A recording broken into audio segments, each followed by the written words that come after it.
good, beer is good, it's tough. What's going on, everybody? Welcome to this episode of The Beer Chasers. I'm Preston. We're joined once again by Nate Palm, ABC Nate. Nate, how's it going? It's going pretty good. So today's episode might be kind of different for some of you out there, kind of unexpected for The Beer Chasers, as we're going to be reviewing some beers from Yuengling. Yuengling! And first we're going to have the classic lager from Yuengling, but then we get a special treat. Their summer wheat that they offered us this year. Yeah, I'm really surprised at that one because it's supposed to be like a true German-style Hefeweizen with some of that clove, banana. Yeah. Really excited about that one. And I'm really curious to go back to the Yuengling lager. This was a beer that first got me into drinking beer. It's been a while since I've had it, so I'm really interested to kind of put it through the review. You ready to go? Oh, I'm definitely ready for this. Let's drink some beer.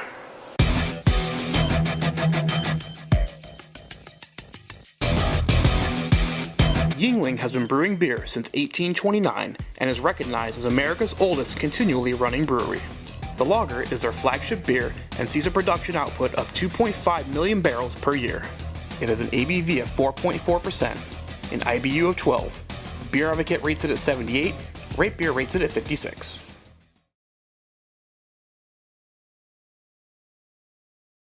Alright, so up first we have the traditional Yuengling lager. Let's go for the rating. The appearance. It's amber, like you'd expect for an amber lager. Mm-hmm. It's fairly clear. You know, lagers are traditionally clear, so yeah. It looks nice. Nice, kind of a little bit darker than pale straw, a nice little kind of almost slight reddish hue to the thing. Mm-hmm. We want to rate the appearance. For style, definitely legit, definitely a lager. Yeah, I saw go 4.5 out of 5. Looks beautiful. Yeah, 4.5. All right, the smell. It almost kind of has like a skunky kind of smell to it. You get some of that sweetness from like the amber kind of characteristic. Yeah, like it smells kind of like, you know, what we knew beer as when we were kids, kind of thing. Just like the legit kind of old beer, but with Yuengling, you do still get a little bit of that sweet maltiness to it. You can tell that there was some work and some love put into this guy. Yeah, for sure. For smell, what do you want to rate it? For a classic old-fashioned lager, I'm going to rate it a 4. Yeah, I'll go 4.5. Man, it smells damn near perfect. Well, best part, the taste. Cheers. Cheers.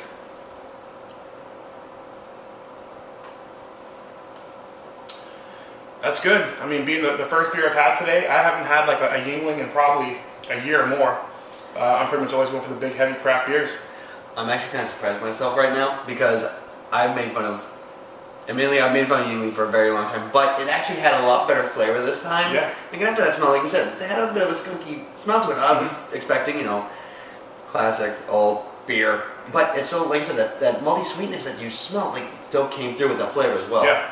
Yeah, like I said, you get a little bit of that kind of skunkiness, but you get kind of the sweet, the amber. It's not like your Budweiser, your core, that kind of light, classic lager or Pilsner taste. It definitely has a little something, and that's really what drew me to this beer. So when I first got into beer, Yuengling was what got me into it, and because it tasted so different to me than like a Bud or Miller and some of the beers that, you know, all the bros were drinking at the time. So, you know, it's nice. What do you want to rate it? Honestly, flavor, lager, classic, 4.5. For me, it's 5. I mean, maybe I'm biased because this is kind of my favorite old-timey beer. But I think, again, you know, looking at the style of kind of American adjunct lager, I think it's got the flavor you need. It's kind of heavy tasting, but it's not like super thick, not super heavy. You can still drink a lot of these. But more importantly, what you're telling me is because of Yuengling, Beer Chasers happened. Pretty much. So I'm going to give it a 5 for that. All right, and we kind of just touched on it a little bit. How do you feel about the mouthfeel? Mouthfeel, honestly, it's a refreshing mouthfeel.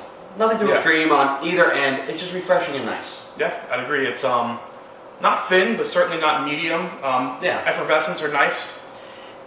It's hot. We're in Florida. Yeah. It's refreshing. Yeah. That's the important part. And even though it's slightly darker, I think this could be a summer beer or you know, a pool, sitting around the pool kind of beer. It's light enough to kind of slam them down. Exactly. So mouthfeel, what do you think? Mouthfeel, like I said, it was enjoyable, it was refreshing. I'll give it a 5. Okay.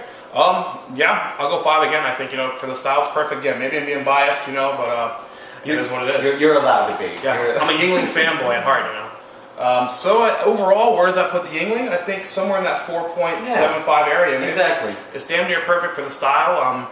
Couple imperfections, but Yuengling, it's damn good. Yuengling is who Yuengling is, and what they do great. Summer is Yuengling's newest addition to their line, Well, making its first appearance in the summer of 2014.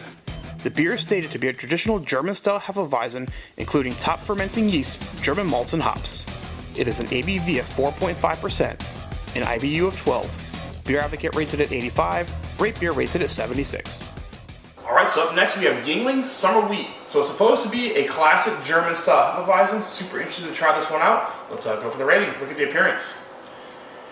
It has that classic Hefeweizen look. It's a little less cloudy than you would expect. I think it's a little. They have a cloud at all. I'm happy with that. Right, exactly. But for style, it's a little less cloudy than you're used to.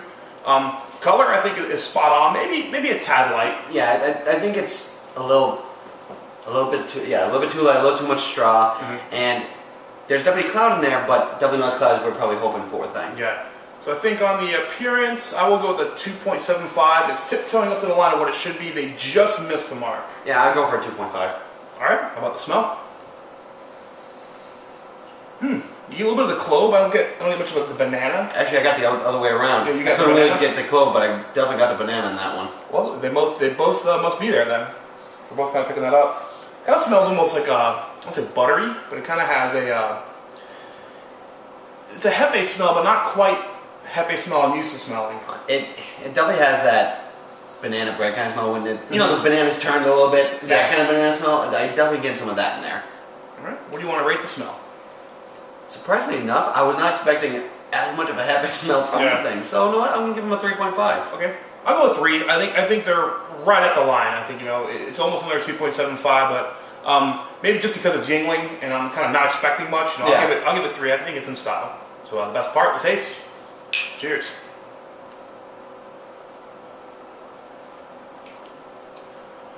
That's surprisingly nice. Yeah. It's again, you get some of the clove, you get some of the banana, you definitely taste the wheat.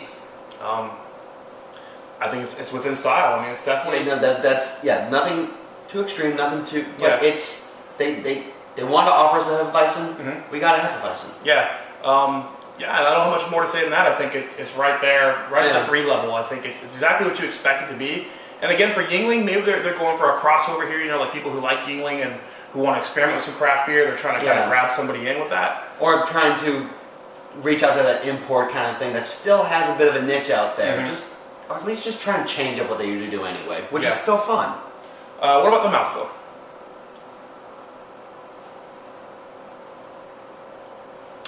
I think it's right where it needs to be.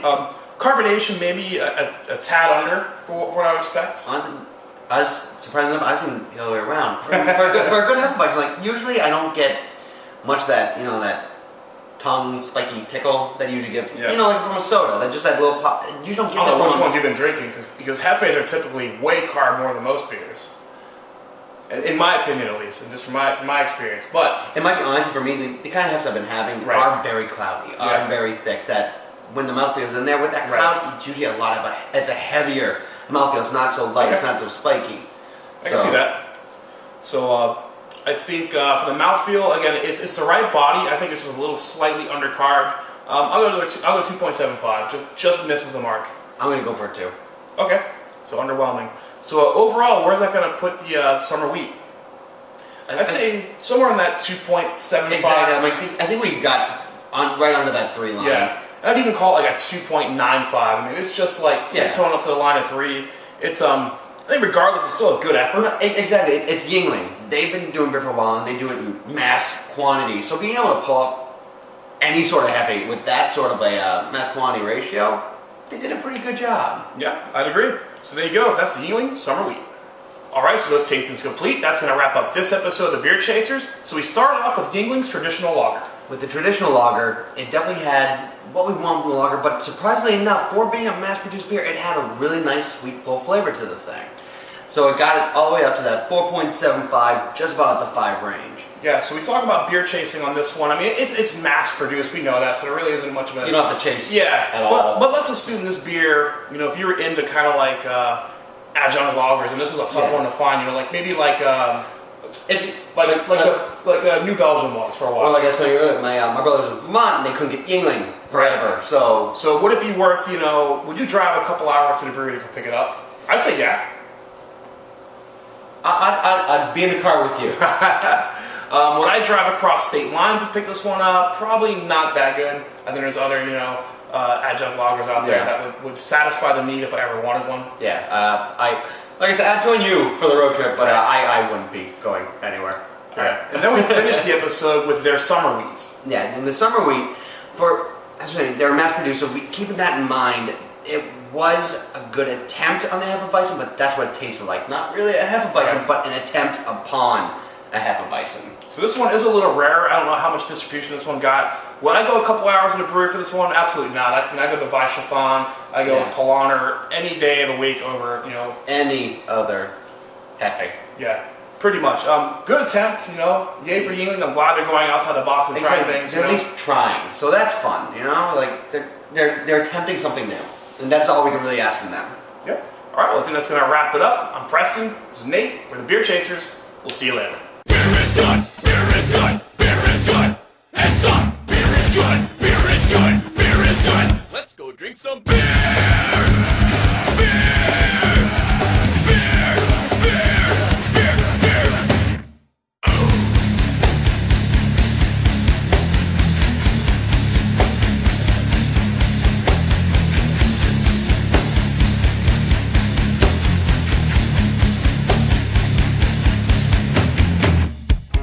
Dude, I think you had enough.